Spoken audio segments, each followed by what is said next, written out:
that people just figured out the flop and like everybody's pressing it. Boy, it takes a special individual to be a flop presser, though. I mean, as stable as I feel like my body is, and as strong as my joints and frame is, that mentally screws with me. Like to do that move, it's like I think my shit's just gonna rip. I mean, it's hard to do that. John Brzenk is a genius.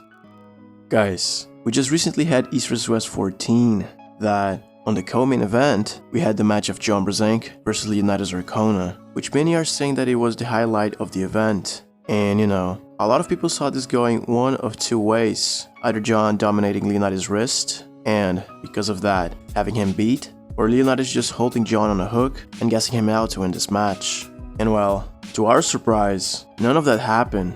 You know, who actually came in with a stronger hand was Leonidas.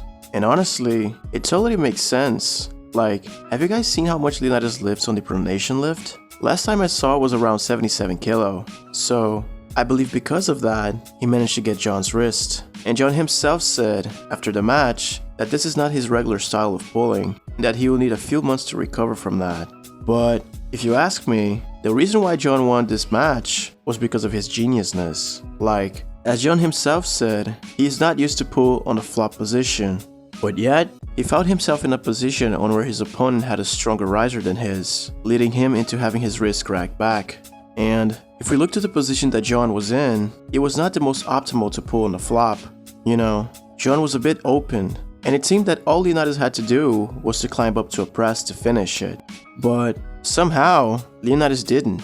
So, like that, John found himself being the one who was gassing Leonidas out. And when he does, he gets out of that totally awkward position, climbs up to a press, and finishes Leonidas beautifully in all of the 3 rounds. And to me, that was just brilliant because John was never seen pulling on the flop like that, I think. Like, he was always that raw arm wrestler who would rather get pinned than get his wrist cracked back. But this time, it changed, and it was just great. But what about you guys? What's your thoughts on the match? Leave down in the comments, and thank you so much for watching.